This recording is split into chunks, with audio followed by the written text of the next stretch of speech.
All right, everybody, we're back.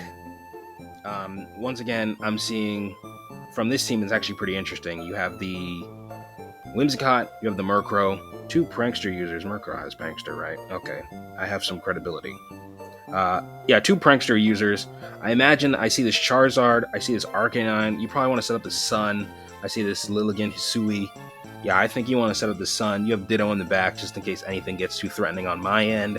I am frankly petrified by this team just because the idea of Sunny Day, Tailwind, Charizard, Beat Face.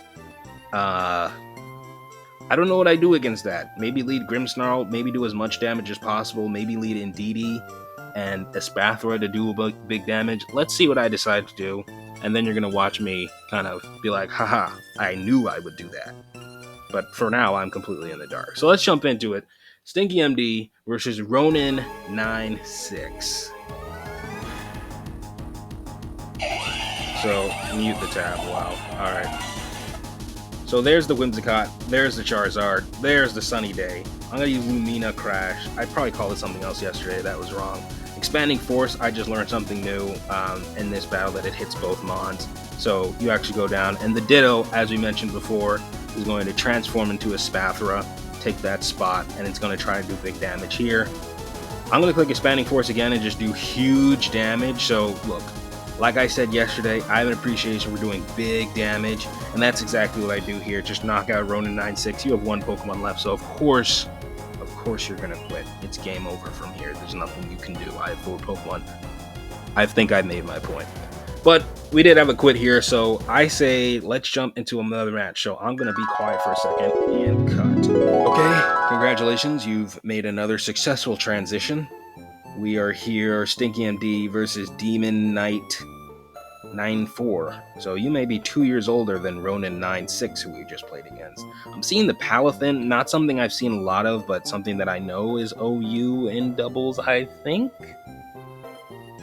Anyway, I'm sure this thing hits like a truck. I think I've seen its stats before. Typhlosion, regular Typhlosion is not something I expected to see. As I scroll through YouTube for like Regulation H content, I see a lot of the Ghost one. I actually really like the Ghost Typhlosion in singles, but I play a bit of a Stinky, almost trademark Stinky, but I'm not going to do that, but you know what I'm trying to say. A bit of a Stinky MD set. I played Blunder Policy. I think I played Inferno to trigger the Blunder Policy, and then you just outspeed all your stuff. That aside, I do have a soft spot in my heart for Typhlosion, but this looks like another Sunny Day setup, beat face, ruin my team, so I'm deathly afraid match. So I may lead and attempt to do a similar thing, and if it is, then, you know, if it ain't broke, people, if it ain't broke. So let's jump into it. We actually muted the tab this time, so this is good YouTuber. This is character development for me. I'm gonna click Fake Out because I'm dumb.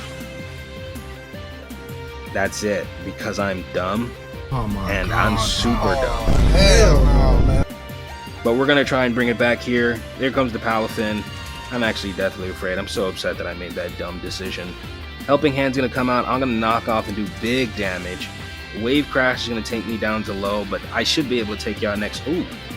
Rocky Helmet and Recoil. Okay, yeah, right. Wave Crash is like a Water Flare Blitz, so everything's working out there. I'm going to knock off again. Eruption's going to go off. Again, my opponent is just doing the tried and true, hit big damage with everything, but because you're in Trick Room, I managed to do big damage to you. You're going to quit here. I think you had the Ursaluna left. No, I'm wrong. That was 3 Pokemon and Whimsicott's left, so I would have just beat up on the Whimsicott. So, yeah, there we go. Look, doing big damage to the other 2 opposing Pokemon.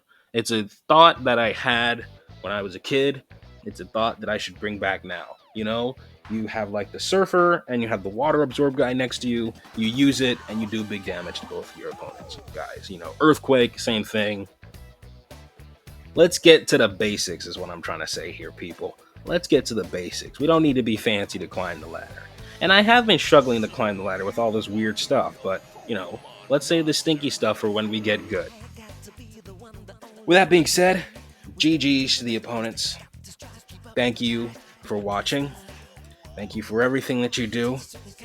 I see the comments. I see the likes and everything come in. It is a big boost to my ego, but it's also, well, I can't just end on it being a big boost for my ego, right? But it is cool to see. It's cool to see this channel grow. It's encouraging the fact that I, make the decision to start speaking in these videos, and people are replicating or reciprocating with subscribers and comments and interest and all that. I have 200 plus Master Duel videos on my channel, but I feel that these videos now are more successful than those are. Even when you think about it from a views perspective, I probably got more in the Master Duel stuff. Not complaining or anything. But look, there are more metrics in this game, YouTube I mean, than views. Subscribers, fun, interest, and am I improving? Am I just playing Yu-Gi-Oh to play Yu-Gi-Oh, or am I playing Pokemon with the goal of getting good? I'm playing Pokemon with the goal of getting good. I'm doing YouTube with the goal of getting good.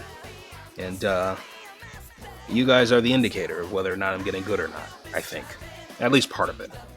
With that being said, thank you for watching. This is the end of another recording block. That means nothing to you, but it means that I can go sit down somewhere and relax for a little bit. Thanks, everyone. See you tomorrow.